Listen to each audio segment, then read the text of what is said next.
We start with the Sunday Mirror, and it seems Priti Patel's Rwanda plan is not popular with the church, Steve. That's true. It's been called ungodly, as a lot of those front pages were saying. The headline with the mirror being pretty heartless. They're still in with the puns. And there was even the charity was saying that the immigration policy was more about not saving the skins of the migrants, but saving the skins of the government.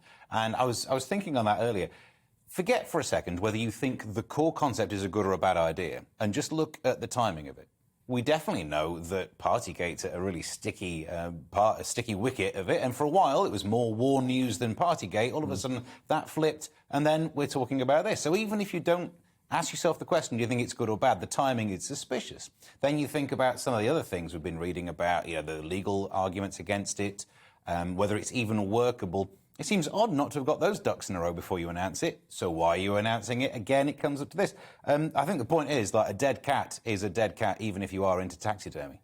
Well, I think that's a fair point, but the authorities in Rwanda have done the deal, haven't they? They've signed on the dotted line. This agreement is in place, Dana. Yes, it is in place, and they've only done it for £120 million, which I find a bit on the cheap. Let's be honest about that. Of course, the operating costs are going to be added to that.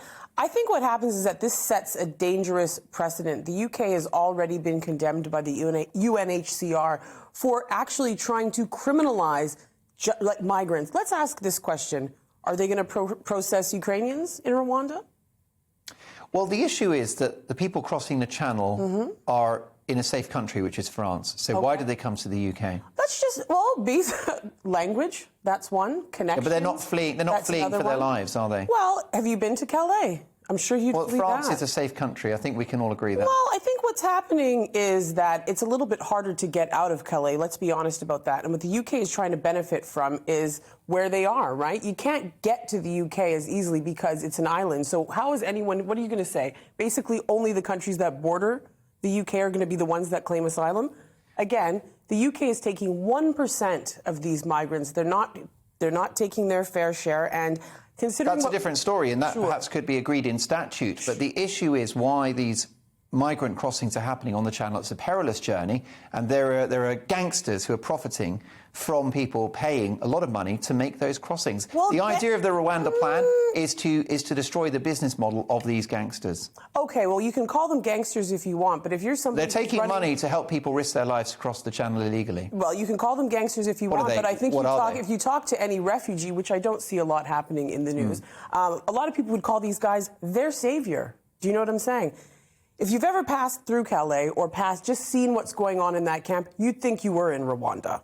So I don't necessarily think that it is a safe place for them. But that's an issue for the French authorities, isn't it? Well, I don't think that the UK is doing their fair share when it comes to taking migrants, and they're taking advantage because of the way that they're located, how they are located. I mean, every summer, of course, all year long, we see people perish in the Channel. It's a horrifically dangerous thing to do, Steve and Alan, and the government want to stop this from happening. I think it's a bizarre situation where we're calling the crossing illegal, but every country has a legal responsibility to give refuge, and the only way you can apply is if you've made it to the UK. So surely, almost by a secondary effect, you've made the crossing legal. And I think that's where there might be a greater argument. Why do people discard their documentation and their smartphones on their way to the UK? Then they may not be true asylum seekers or people seeking refuge. However, that's not disproved the sentence, we have a legal right to give refuge to those who deserve it.